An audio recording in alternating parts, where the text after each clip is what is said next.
do you think female musicians in Nigeria collaborate enough?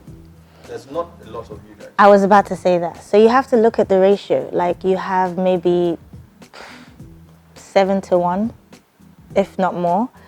So it's going to look like we're not collaborating enough. And like 7 male artists to 1 female artist.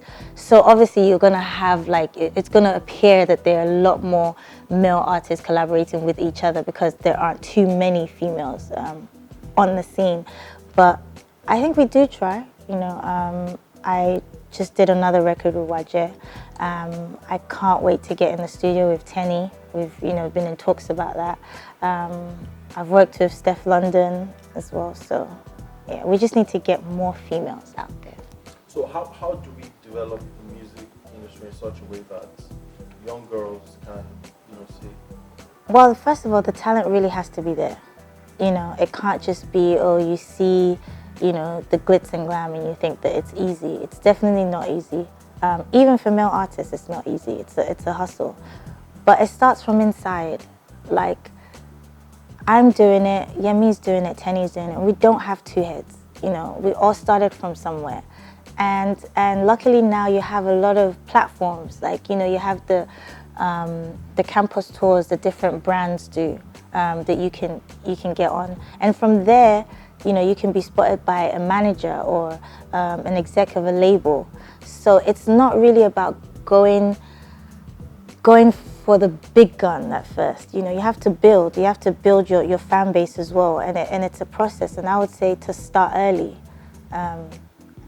put music out there. You can get beats online now, free beats. And there's so many different ways that you can record music.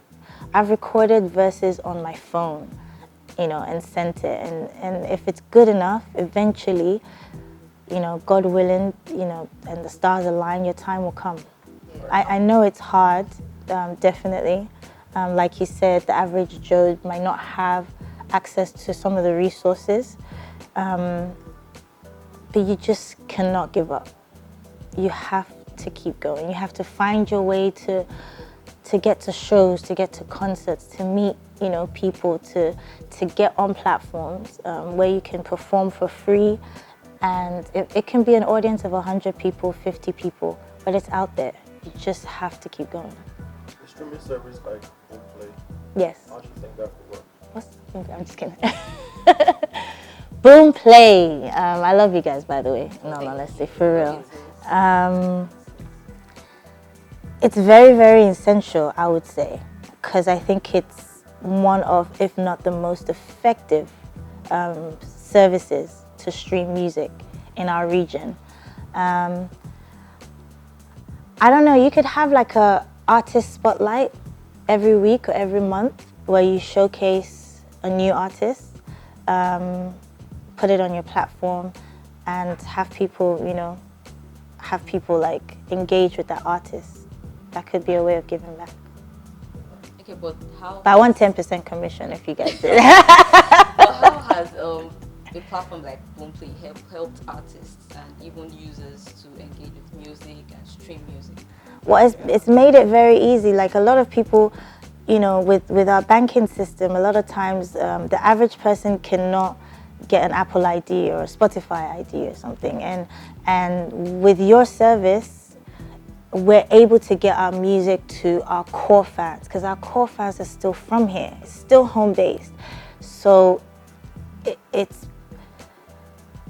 amazing that app is there, or that service is there. Otherwise, we would have, I don't even know how they would get access to the music, maybe from free downloads or something. But, with your kind of platform, we're able to monetize it as well and see, and see numbers, real numbers of how well your single is doing, how well it was streamed in the first week.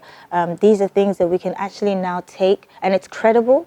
We can take to the global markets and say, hey, look, in my region, when I dropped my single, my album, it did X amount of numbers, and it's credible, and that's really incredible. Most Nigerian parents, even back in the day until now, when you say you want to be a musician, yes, you want to be an actor, you frown at it. Yeah. You must either be a lawyer or Yes, how was it my like? parents did that too. My dad, he made me go to university and study accounts. Hated it. So you can manage our money. That's why I said 10%. You know, I was being fair. But you know what? I'm actually glad he did because, you know, now I'm able to look at contracts. You know, I'm able to look at my accounting and see, you know, I'm able to balance my profit and loss and see, okay, you know, this month we did good, this month we didn't do good. So for me personally, I love the fact that my parents made me get a first degree. But yeah, like you said, a lot of parents still frown on that, but I think it's changing. I think they're frowning on it because they didn't really see how their children would be successful in such a tough industry, and really how many people are successful in compared to how many people try to do it. So the industry is growing. Not everybody that wants to go into music wants to be an artist. You could be a music producer, you could be a songwriter, you could design stage, you could go into engineering, you know, mixing and mastering. And, you know, those sectors are starting to make money as well, and it's starting to grow the industry. So I think it's something that we have to educate our parents. I say that, but I'm a parent too. And we have to grow the industry as well. Like, you're part of the industry, you know what I'm saying? And you have people that you've employed, you know, that are making money. How hands-on are you with everything that you do? How much of it do you outsource? You know, being a parent, being a business owner, being an artist, how hands-on are you? I don't sleep. I honestly maybe max 2-3 hours a day. Like, I'm up, especially with the new deal, because, you know, the main office is in LA. They're 9 hours behind. So a lot of times when I'm supposed to be sleeping, I'm taking calls. I'm very, very hands-on, and that's very important for any artist. It's my vision. So yeah, no one's an island. You do need people around you to bring your dreams or your vision to life. But I check every single thing, every email. I'm on every conference call. Even sometimes I'm quiet and I pretend that I'm on there. But sometimes you can't tell, nobody else can tell your story like you can. So sometimes I have to sit with the director and say, this is what I want, the photographer. Sometimes I sit back and I let them, you know, because they also have a way of introducing me to different things that I wouldn't see, because I'm so, you know, I'm so used to how I do my things. And that's why I've also been more open to songwriters. I used to write everything myself, but now I collaborate with songwriters because I want to produce songs that speak to everyone, not just my experience. But in saying that, I'm still very hands-on in everything. How's the university you're working at? Are you here primarily, or do you fly to LA to record? I still record here. Like, I can't get, the vibe is here. I don't know how to explain it. Like, Afrobeat, Afropop, it's still here.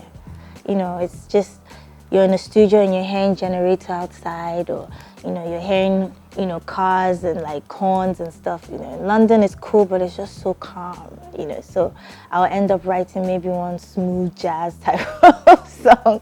So I still record 99% of my songs here, but I do have to fly out there a lot, and between there and the UK, because, you know, I have a team in the UK as well, and in South Africa. So it's a lot of flying that I do. Okay, what's the best way to exit from a little? You exited from maybe without any rap. It was peace, and that's like the first of its kind in Nigeria. Oh So, man, you're gonna make me cry. You know what, funny enough, this is completely true. Jazzy was just here yesterday. We still hang out all the time in Dr. Sid and Old Tim's. I think the best way is, first of all, before you get into any agreement, to make sure it's good. Get your lawyers good so that you can fulfill your obligations. So then when it's time to leave, there's no bad blood. I think a lot of people rush into an agreement, and when they're in there, you know, they try to leave, and that's where the frictions, that's where it happens. So it's not so much about leaving, it's about making sure you know what you're getting yourself into when you get into the agreement. So that when it's time for you to leave, you can actually decide that no, you don't want to leave because it's been such a great partnership. Or when it's time for you to grow, nobody can be angry and you can't be angry at yourself. So for myself and Maven, it was beyond music, it was family, and we still work together. And I have to, just give kudos to everyone at Maven because everyone was great. But we still talk. I'm always gonna be a Maven, for sure. And I'm not just saying that. Yes, for real, definitely.